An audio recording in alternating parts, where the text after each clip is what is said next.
I want to welcome you to our panel discussion centering on the upcoming decade of sports in Los Angeles and talking about the impact that local sporting events have on a city. I'm Kathryn Schloessman, President and CEO of the Los Angeles Sports and Entertainment Commission. Our organization is focused on attracting and securing significant and regionally impactful high-profile events with global visibility. Over the past several years, there has been tremendous investment made in our city's venues and infrastructure. With the addition of Sofi Stadium and Hollywood Park, to already well-established venues like Staples Center, Dodger Stadium, Bank of California Stadium, Dignity Health Sports Park, LA Memorial Coliseum, and the Rose Bowl, LA now has the infrastructure to compete for more world-class events like a Super Bowl and the FIFA World Cup. Over the next decade, LA will be hosting major events like the MLS and MLB All-Star Games, the 2022 Super Bowl, the 2023 College Football Playoff National Championship, the 2023 US Open, and the 2028 Olympic and Paralympic Games. In addition to those major high-profile events, Los Angeles is also home to the most major sports franchises in the country, including a very active esports community. That is all great news, but why is that so important? And how do these teams, these venues, and the events benefit our city? Let's ask our experts. Todd Goldstein, Chief Revenue Officer for AEG. Todd, LA is going through a major renaissance and revitalization across the board. How and why has LA transformed over the last 10 years? Thank you, Kathy, and thank you for the opportunity to speak about our great city. In my opinion, when you look back on the last 10 years, one of the biggest impetus behind our success and growth is simply investment. When you look at 10 years ago with the start of LA Live and what that downtown renaissance did for the growth of sport and entertainment and the plethora of events that it brought, coupled with the investments that LAFC and their great stadium and the new football stadium has done with the NFL. You know, you're talking about literally billions of dollars that have been put into our communities to be able to bring and attract the biggest and best events in the world. And that investment has put our city on a path where really it's the preeminent world destination to be able to host sporting event, entertainment events. And so often we talk about the sports that are here, but when you think about the music that each one of these venues can attract, and it's been the home for the Grammys, the greatest music event. We do more movie premieres on an annual basis from LA Live, and certainly in our city, LA, we do more movie premieres than any other destination in the world. So when you think about our investment and what has been done for sport and entertainment, it really is the reason for what the growth has been over the course of the next 10 years. And I think you'll really see more of the benefit of that investment over the course of the next 10 years, and something I'm sure we'll talk about shortly. Great, thanks, Todd. Larry Freedman, co-CEO of the Los Angeles Football Club.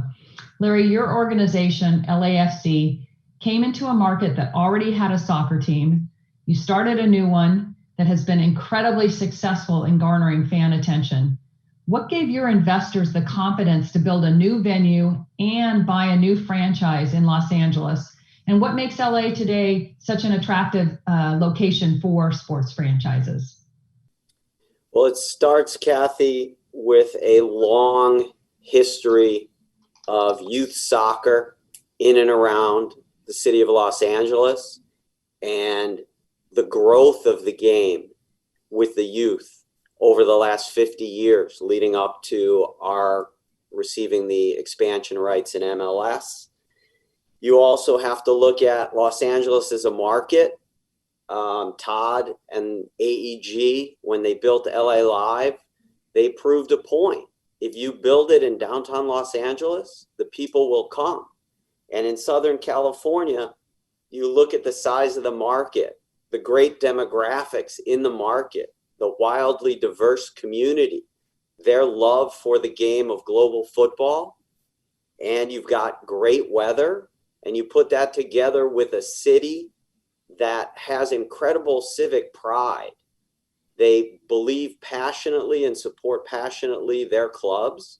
And we saw all that, and we felt if we could take advantage of that opportunity and act quickly, which we did, we got our stadium done in 18 months, that we would have a chance at success in what is a highly competitive and crowded sports and entertainment market. But we thought all of the factors for success were there. Great. Thank you, Larry. Ari Segal. Ari is CEO of Immortals Gaming Club. Ari, why is Los Angeles home to so many esports teams and leagues?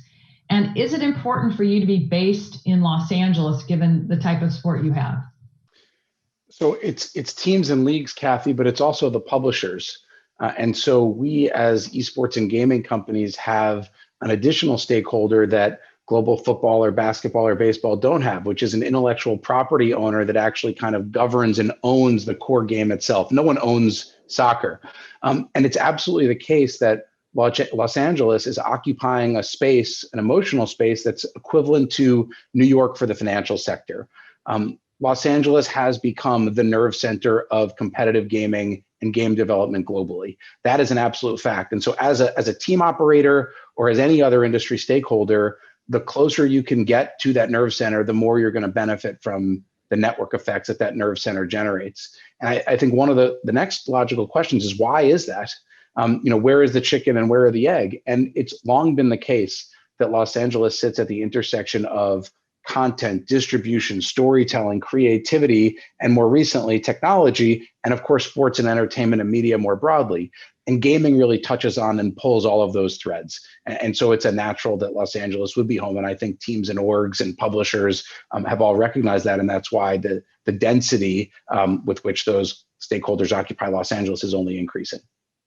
And Ari, just one little follow-up question. Is there any major publisher, any major team or league who's not here? Well, Tencent's in China, and they're kind of the 800-pound gorilla. There are, of course, publishers that are not here. EA, for example, is based in the Bay Area, but the publishers that are not here tend to have a remote office of some size and scale. So EA is based in the Bay Area, but has a big office right on Lincoln and Playa Vista. And I think every publisher and every org, wherever they're kind of headquartered or based, knows that they need to have at least some sort of ongoing presence here, just like Bundesliga clubs and EPL clubs are opening offices in New York. I think that's a fair analog. Great. So Christy Castillo is Senior Vice President of Programming for SoFi Stadium. Christy, your venue, SoFi Stadium in Hollywood Park, is not only the newest state-of-the-art stadium in our city, it's the newest state-of-the-art stadium and facility in the country. Tell us about this amazing project and what impact it will have on Los Angeles. Yes, thank you, Kathy. SoFi Stadium in Hollywood Park is a 300-acre mixed-use development. It includes venues, retail, residential, and park space. It's located in the former Hollywood Park racetrack location. It's about 3.5 miles from LAX and approximately 12 to 14 miles from downtown Los Angeles. The 300 acres is really a city within a city. It's comparable to 3.5 times that of Disneyland Park and 2 times the size of Vatican City. The centerpiece of the project is SoFi Stadium, the new home of the NFL's Los Angeles Rams and Los Angeles Chargers. It's an open air stadium with its canopy roof. It lends itself to how we live in Los Angeles here, very indoor, outdoor, with seamless transitions to both. Under the canopy roof, it's really three venues, the stadium being one, a plaza, and a 6,000 seat performance venue, which will open in the spring of 21. We believe it's really a complement of what already exists here in Los Angeles. The legacy of and the heritage of Los Angeles Memorial Coliseum, the tradition of the Rose Bowl, Bank of California, Dignity Health Sports Park, Staples Center, and LA Live. All of these venues are very deeply ingrained into the community and the fabric of Los Angeles. And they're all programmed year round, every single one of them. I think Larry spoke about the competitive nature of sports and venues, but really, I think they're all wildly successful, and we look forward to being a part of that community. Great. And I believe that was a big selling point in bringing the Olympic Games here in 2028. All these venues already exist. There's not going to be requirement for any new construction. So the Olympics have this existing space, and these venues will continue to exist and be successful beyond the Olympic Games.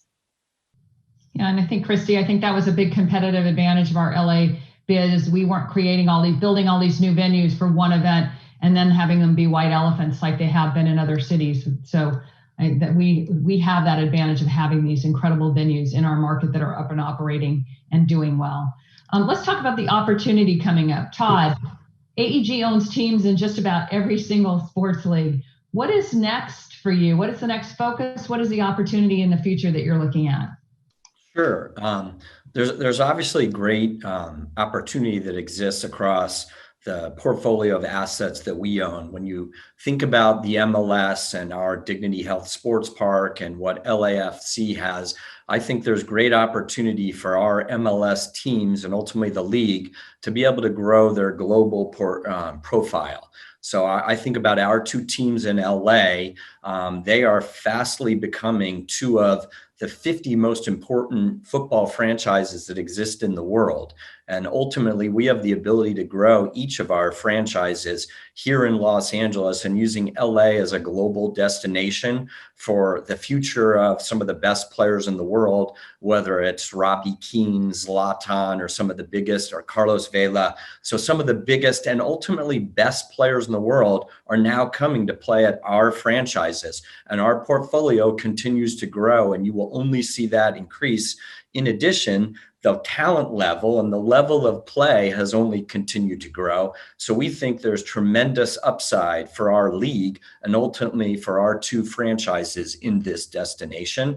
When I think about LA Live and the Staples Center, we're about to embark on a rather large investment and renovation of our whole LA Live project there that I think will be terrific in terms of attracting new big global sports and entertainment events.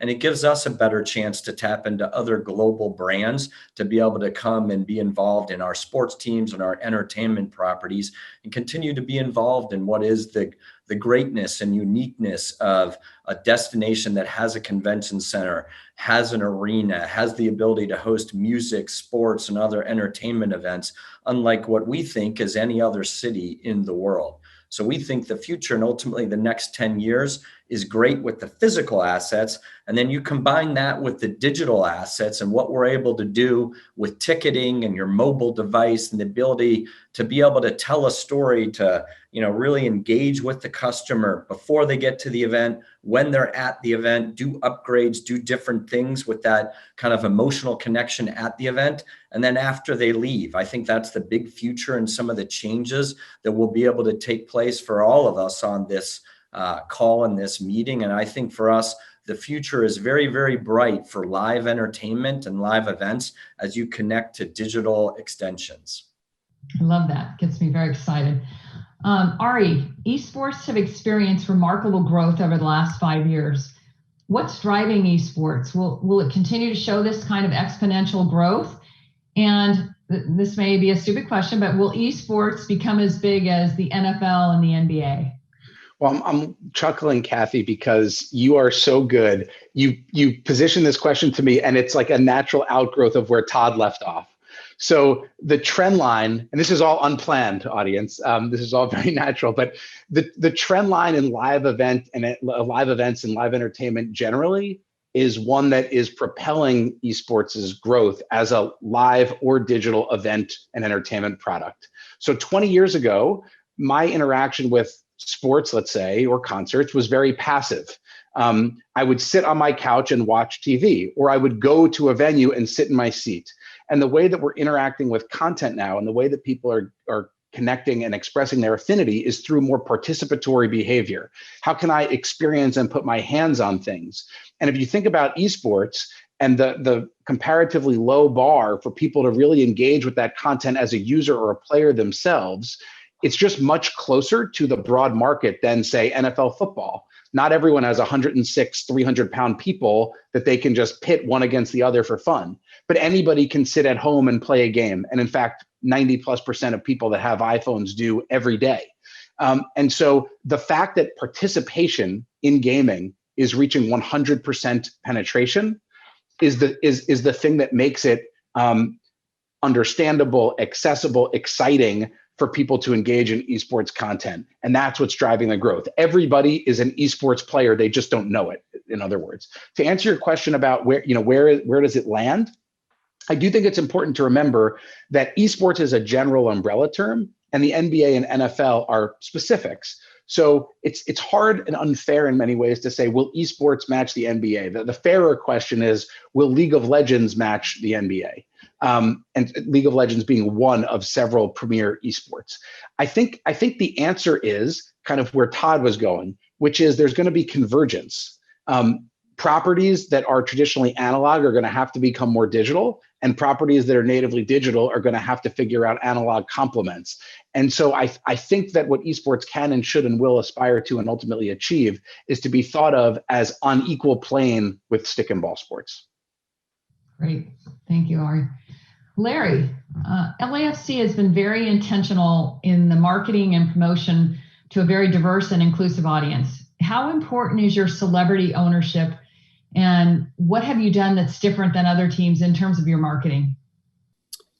Our celebrity ownership has been very important to us in a couple of different regards. Initially, it was for credibility. We were entering as we talked about already, a very crowded marketplace, which at the time didn't yet include the two NFL teams that are now here. But we had arguably the most successful franchise in the league we were entering, in the Galaxy. They had won 5 titles. They brought David Beckham here. Landon Donovan, who perhaps was the greatest American player of all time, had played for the Galaxy. And a second team in MLS in LA had been tried, and it had been unsuccessful.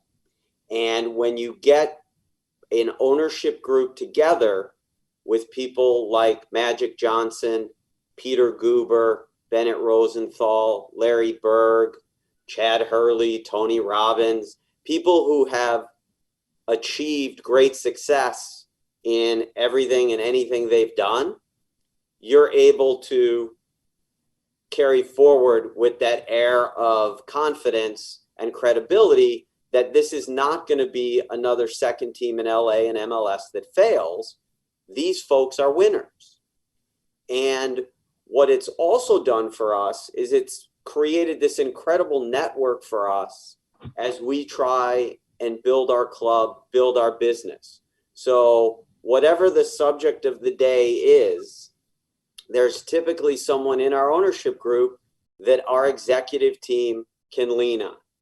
Whether it's a Brandon Beck, who's got deep experience in the digital world and esports with League of Legends and Riot Games, or it's a Chad Hurley who founded YouTube, or it's the ability to pick up the phone and call some of our owners who work at the Golden State Warriors or in the front office at the Dodgers and say, hey, what do you think about this issue with ticketing or corporate partnerships?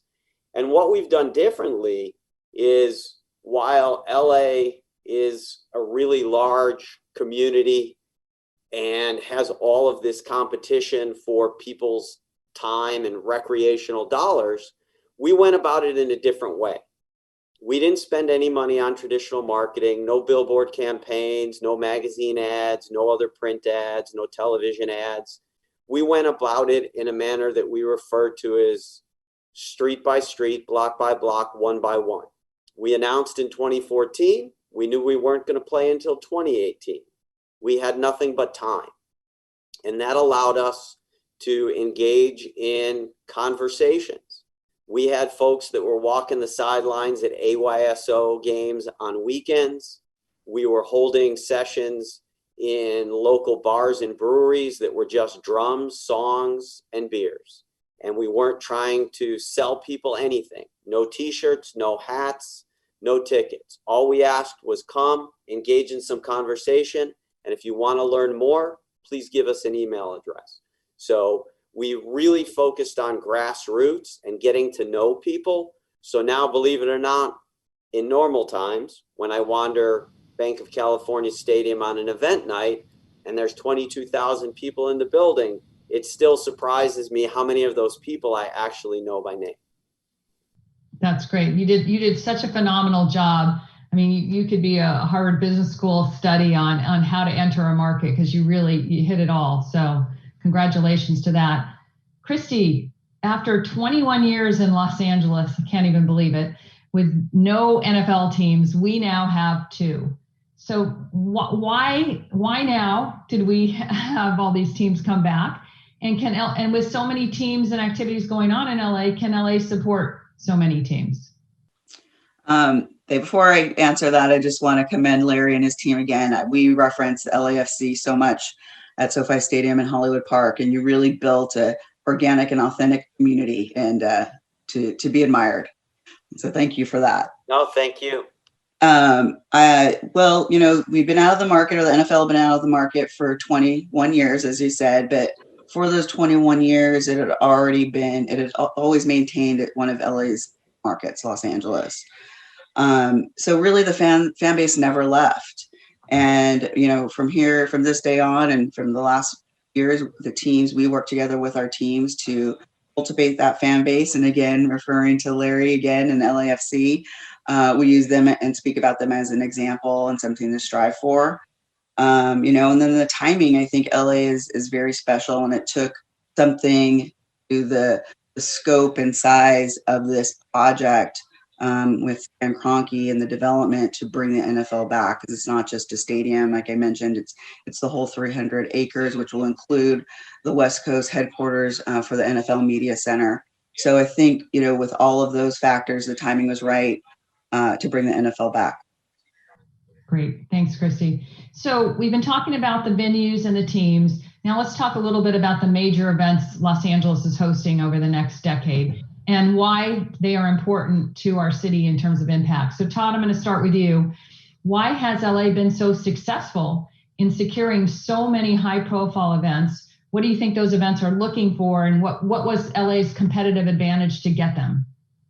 Yeah, I think certainly LA has a legacy of success. So part of that comes from the weather. The weather is truly unique. If you want to do a marquee event, whether it's a Summer Olympics or something that you're trying to do in the winter, we have the advantage of almost always having perfect weather and no rain. I don't think the Dodgers have had a rain out in like 3 decades, something astronomical. So we've got the one great advantage of the weather. The second thing, and we talked about it earlier, is we have some of the greatest venues that exist anywhere in the world. So people have built terrific soccer stadiums, an NFL stadium, LA Live, which is a preeminent entertainment destination. We have hotel rooms adjacent to these stadiums and adjacent to these places where they want to do the big events. The folks that do the really, really big events, whether it's the World Cup, the Super Bowl, E3, the NBA, NHL, All-Star Games, etc., they want to be able to have the fan fest. They want to be able to know they've got a great stadium or arena to do their event, and they want their headquarter hotels to be adjacent to that, to not have people have to drive too far. And Los Angeles really offers all of that today.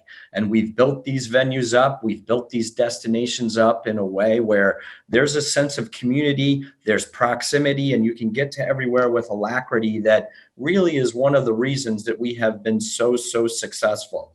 The other is this legacy of success.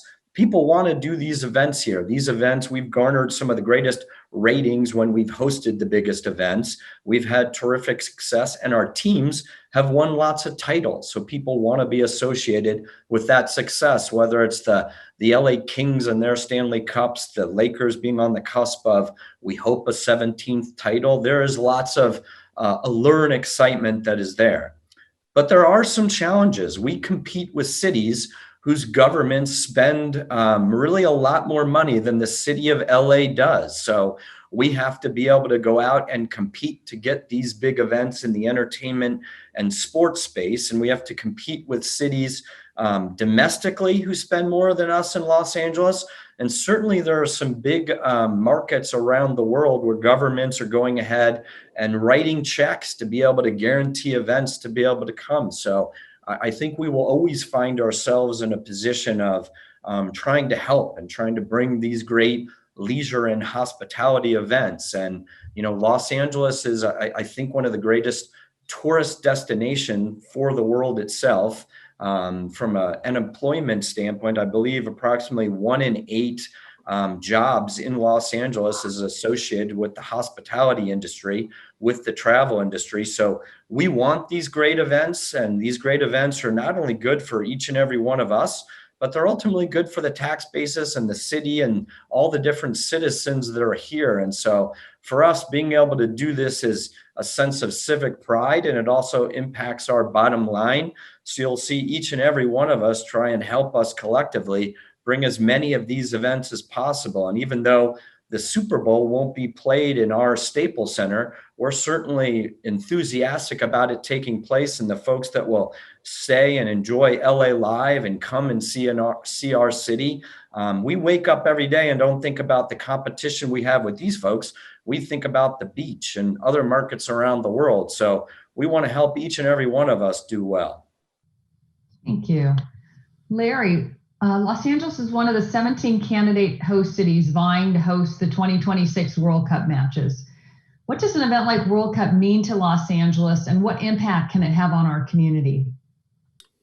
Well, I think Todd hit on it very well.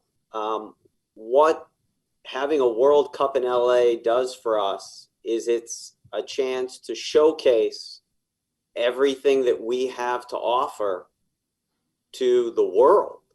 And we are about drawing visitors from all over the world on an annual basis. And this gives us a chance, in a way, to reintroduce ourselves to folks all over the country, all over the world, who may not have been to Los Angeles in a number of years. And so much has changed. When I was in grad school out here, which is a bit ago, there was no LA Live. Not that long ago, there was no SoFi Stadium. There was no Bank of California Stadium. The Clippers are going to build a new arena. And there's so much here that we have to offer that if you haven't been here in the last couple of years or 5 years or 10 years, it's a completely new environment. And it's a chance to showcase us for the rest of the world. And we do have this great weather. We have great people. We have incredible diversity. And as we like to say, everybody is welcome here.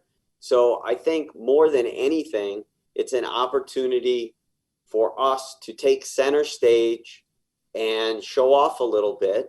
And as was also noted, these venues and these attractions are here. It's what we have available to us all day, every day, 365 days a year. It's not something that we create for an event and then it goes away. So I think from that standpoint, and as well as Todd pointed out, the economic benefit for the community, the jobs, the opportunities are really quite remarkable that can come out of LA hosting an event like this. Larry, I love what you say about LA and the change. And I think to emphasize your point, if people were here 10 years ago, this is a completely different city. So if they've scratched it off their list of cities to visit, this should be back on their list again as a totally new experience and new place, because they're not going to recognize it. Ari, what are some major esports events that LA could attract, and what impact would that have on our city, especially to those who don't play? So first of all, I completely agree with the way Larry just put that. Anytime you can have a major event and bring people into Los Angeles who have not been here or would not otherwise come, it is a showcase opportunity. One benefit of esports and gaming is that it showcases Los Angeles to maybe a demographic that wouldn't otherwise come, because esports and gaming are global. And they're instantly global. And so one of the kind of pivot points in the history of esports was when AEG in 2016, I believe, sold out the Staples Center in an hour for the League of Legends World Championship. And the League of Legends World Championship is one of the handful of massive kind of tipping annually events, global events in esports that capture the 18 to 34 demographics attention, not for a day and not for a weekend, but really for a month. And that's a big distinction between esports and some other kind of championship events. The playoffs and championships are not necessarily limited to one day. In many cases, it's closer to a World Cup type experience. So when you're talking about an event that is relatable and accessible to a global audience and that lasts for a month, the opportunity for Los Angeles starts to become more real. One benefit that Los Angeles has is that AEG has really set the pace in hosting many of these events at their venues around the world, in all sorts of different markets and with all sorts of different publishers. The International, for example, which is the Dota Championship, Valve is the publisher of Dota. That's the one people may have heard of because it has a $30 million prize pool. The League of Legends World Championship at Staples Center. Those are a handful. I think another opportunity that gaming delivers and where Los Angeles is kind of, if not uniquely positioned to execute, very well positioned to execute, is that gaming conventions and gaming events are not necessarily limited to just the premier championship. And in many cases, those two things are related.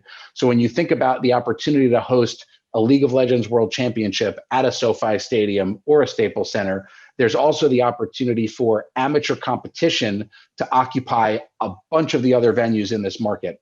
And so absolutely, I think Los Angeles would benefit. There's, by the way, all of these events help expose people to this market, but not only as fans, but as potential employees, because there's publishers and teams and distributors also in Los Angeles. So the economic impact has a very long tail, and there's any number of events that could be brought here, and AEG has kind of set the pace globally in what those should look like. That's great, Ari. Thank you. Christy, a number of these major events, Super Bowl 2022, the college football playoff in 2023, LA is hosting all of these events. You have quite a new, for a new building, have quite a lineup.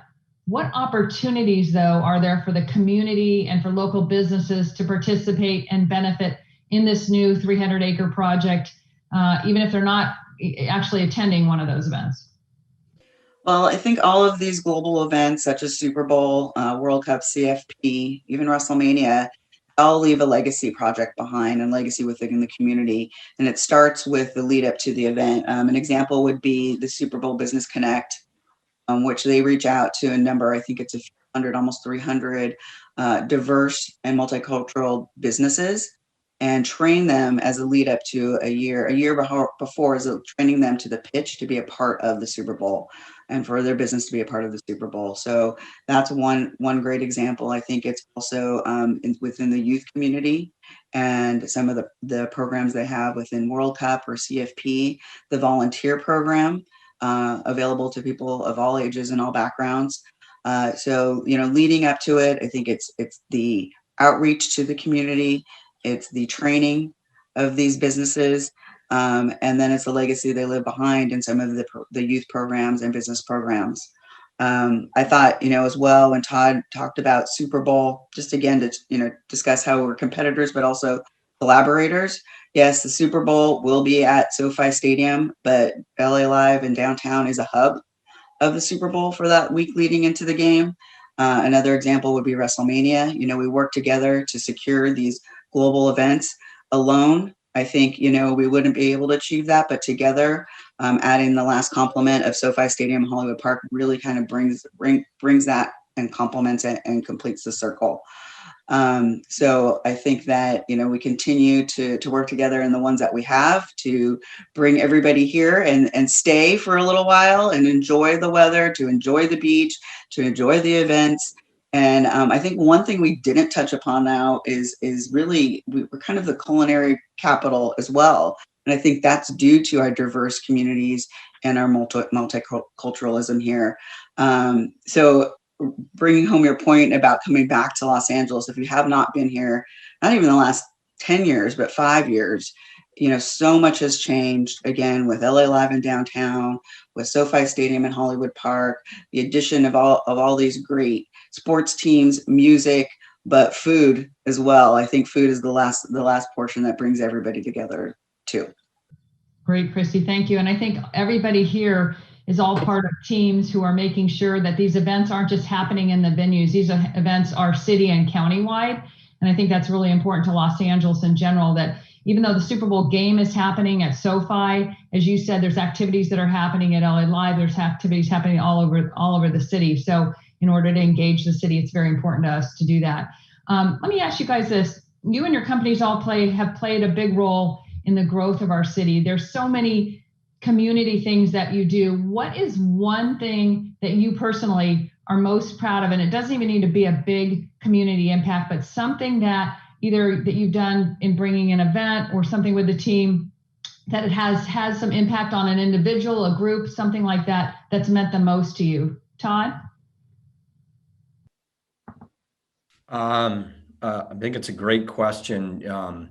I guess I look at our diverse portfolio of events, and I love attending all of our movie premieres and the festivals that the music festivals we've done around the world, like Coachella, Stagecoach, etc. We did do a festival with the Viacom Group, the BET Festival, bringing their award show to downtown LA, creating a music festival that certainly attracted a diverse audience. And I think it's that type of idea and leadership to be able to, create new content that's not having been done before, that is good not only for the city of LA, but it was good for our campus. And I think each and every one of us are looking for those types of ideas and initiatives to be able to bring great, diverse talent and excitement for the millions of individuals that live here.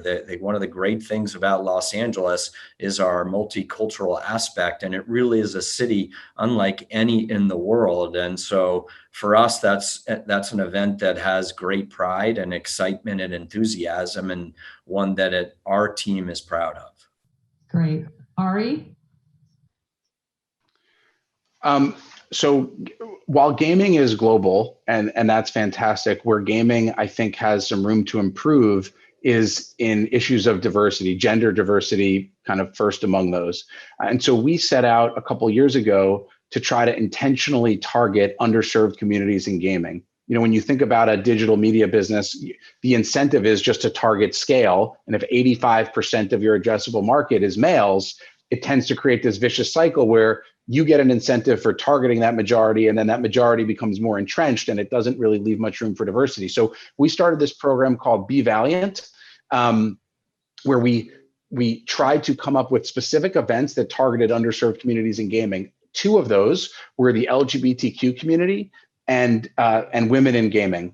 And so we partnered with AEG and Microsoft to have a Women in Gaming Girls in Gaming Summit at the Microsoft studio in Culver City, which involved Microsoft executives and gaming executives and people from our staff and girl gamers throughout Los Angeles, all coming together to talk about how they could advance themselves as a community. That was a really special and fun event that had 10,000 people in the world watch. And in fact, someone on my staff right now was actually live streaming that event in Japan, and moved to Los Angeles to work for us because she saw that event and found real connection to it, and it was aspirational.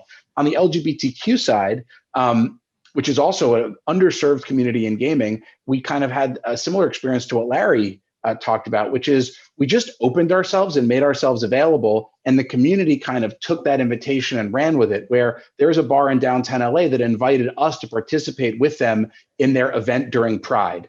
And so all of this was wrapped up in this initiative called Be Valiant, where we really did feel like we were able to give people a connection point between themselves as minorities, maybe left behind by competitive gaming, and where we were coming at it, which was we want to make our brand celebrate the diversity of Los Angeles. So those would be a couple examples. All right, those are great. Larry? Well, when we were founded back in October of 2014, we had a bit of an audacious goal, and that was to unite the world city through the world's game of football.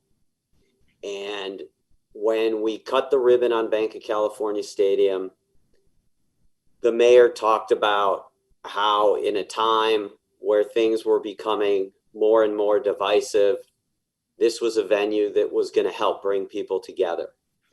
And we've got a lot of work to do, but as we walk around any event in our venue, whether it's an LAFC match, it's a Mumford and Sons concert, it's a Fortnite game launch, you name it, you see all parts of our community represented. And the fact that we set out to do something and we find ourselves 6 years into the experiment and we've taken some significant strides down that path to get there, a lot of work left to do, clearly. But we're pretty proud of that fact. That's great. And Christy? We just opened, so we're going to be laying our groundwork for the foundation for our community outreach. But leading up to this point, over the time of the project, we've had 17,000 workers on site across the project. We've had 750 million MBE and DBE contracts locally, and a boost to the local Inglewood community. We outreach directly to the Inglewood community for employment on the project, and we'll continue to do so. And I think from a personal standpoint, the outreach to the youth around the community, around the stadium and Hollywood Park is really a focus for us. On a personal story, I think that one thing, my previous employer, which was AEG, we reached out to the community and to a local school. It was called 10th Street Elementary School with a reading program. And that started when Staples Center opened in 1999, and I was part of that program. And one of the things right before I left is I had lunch with a young woman who I started with that program. She had graduated from Cal State LA, and she was hired in the HR department or the accounting department of AEG. And so it was just really wonderful to see, again, that circle close before I left. And I hope to see a lot of that here, and I know we will with SoFi Stadium and Hollywood Park as well. That's great. Those stories are really terrific because this is about community impact. I think the last question I would ask you all is, again, these events are great, and we've talked about it today. We've talked about the economic impact and the community impact, which is important. Part of the economic impact is bringing people to the city, not just for the event, but to stay and experience Los Angeles. So as Angelinos and a lot of people who will be watching, we know will be inspired by this today to want to come to Los Angeles. So why don't you guys give everybody one tip, something that's a must-see when they're in Los Angeles, when they're here for a Super Bowl or college football playoff or an esports championship? What should they not miss while they're here? Todd?